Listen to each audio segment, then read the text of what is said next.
గీతా జయంతి నేటి విశేషం లోపల నేటి మాటలో గీతా జయంతి అంటే ఏమిటి తెలుసుకుందాం. ఎప్పుడు వస్తుంది ఏమిటి?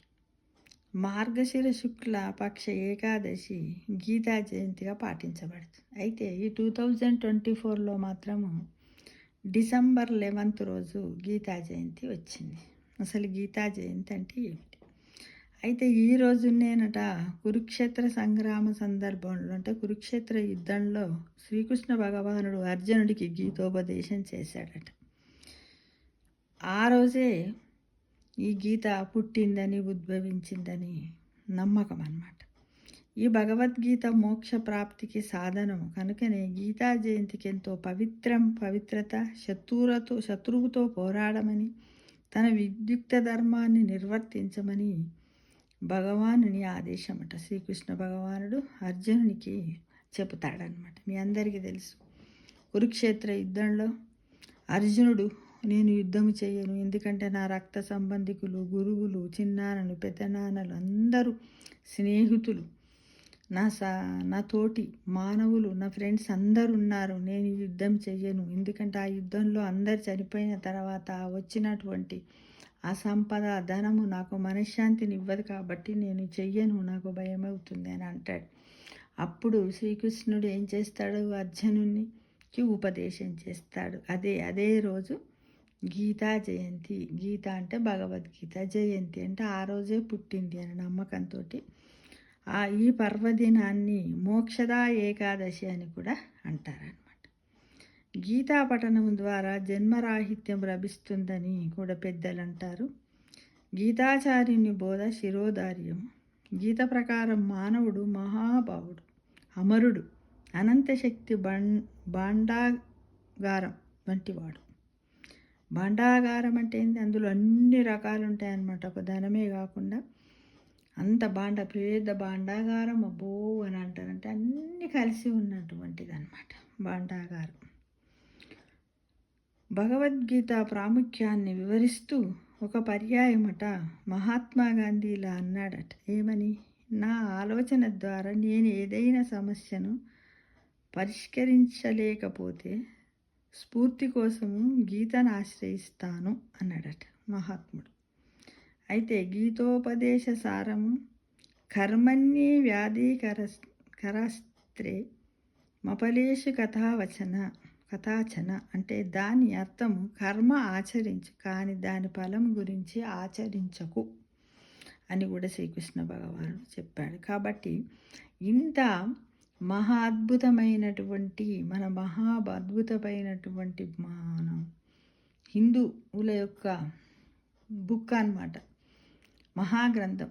ఈ గ్రంథం పుట్టినరోజునే మనం అందరం గీతా జయంతిగా జరుపుకుంటాం. మరి ఈ గీతా జయంతిగా ఎవరు జరుపుకోవాలి, ఎలా జరుపుకోవాలి? యావత్ హిందువులందరూ కూడా, ఒక హిందువులనే కాదు, మనిషి తన జీవితంలో ఎలాంటి పొరపాట్లు చేయకుండా స్వచ్ఛంగా, నిజాయితీగా, ధర్మయుక్తంగా, ఆనందమయంగా జీవించాలంటే ఈ భగవద్గీతను ప్రతి భూమిపైన జన్మెత్తిన ప్రతి మనిషి, ప్రతి ఒక్కరు దీన్ని చదువుకోవచ్చు, కులమత భేదాలు లేకుండా.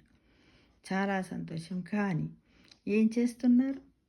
కనీసం మన హిందువులు కూడా అసలు భగవద్గీత అంటే ఒక మహాగ్రంథం ఉంది మన హిందువులకు సంబంధించి అని అంటలేరు.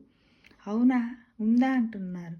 ఎవరినైనా అడిగితే తెలియని వాళ్ళే చాలామంది ఉన్నారు ఫ్రెండ్స్. కాబట్టి అందరూ కూడా తెలుసుకోవడానికి రోజు ఇప్పుడు ఇవాళ ఈ కూర వండుకుంటారు, రేపు ఆ కూర వండుకుంటున్నామని ఎలా అనుకుంటాము? భగవద్గీత పుస్తకాన్ని ఫస్ట్ ఈ గీతా జయంతి రోజైనా మీరు ఏం చేయండి? దేవుడి రూమ్లో పెట్టి లేని వాళ్ళు కొనుక్కొచ్చుకోండి. ఇప్పుడు నా అలాంటి దాన్ని ఉన్నాను, లేని వాళ్ళకి గీత కొనిస్తా అంటున్నాడు. కావాలంటే కొనిస్తానని నేను అంటున్నా. అలాంటి వాళ్ళు ఎవరైనా మీకు దగ్గర ఉన్నట్టయితే వాళ్ళని అడగండి, కొనుక్కొచ్చుకొని కనీసం గీతా జయంతి రోజు ఆ బుక్కు కొంచెం పసుపు, కుంకుమ, అక్షంతలు, ఒక పువ్వు పెట్టి దేవుని ముందు పెట్టి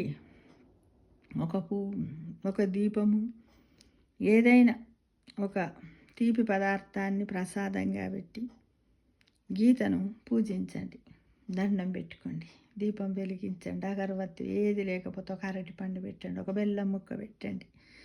ఆ తర్వాత భగవద్గీతను తెరిచి ఒక్క శ్లోకం చదవండి.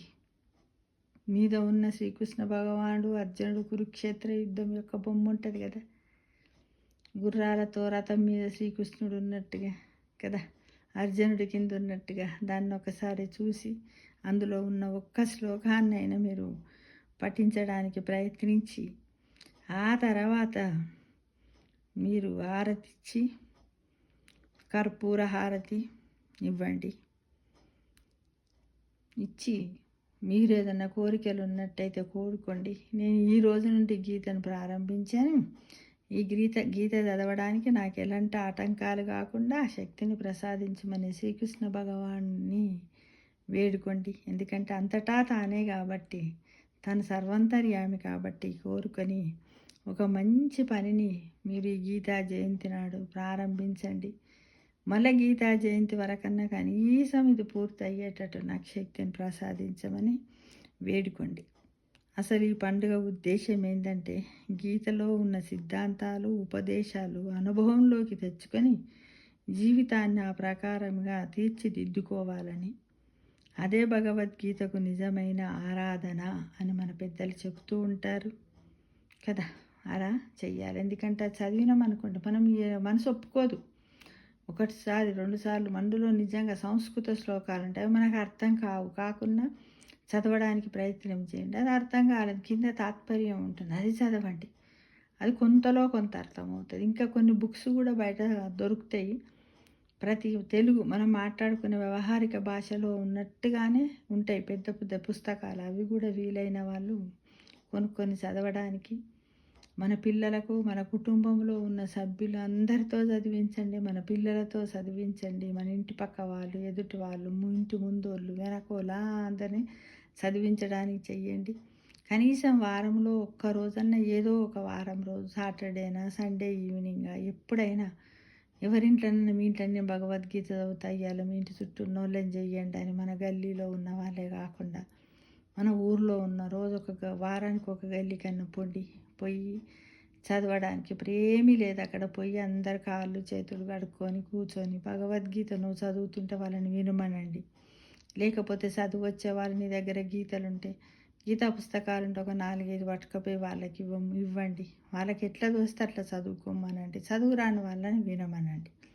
కానీ దీనికి ఎలాంటి నియమాలు ఏమీ లేదు. ముఖ్యంగా ఏంటిది, మనస్సు, శ్రద్ధ, ఆసక్తి, ఏకాగ్రత, ఇవే మహా పుష్పాలన్నమాట. వీటిని ఆ భగవద్గీత మీద పెట్టినట్లు ఊహించుకొని చదవడానికి అందరం ప్రయత్నిద్దాం. సర్వే జన సుఖినో భవంతు.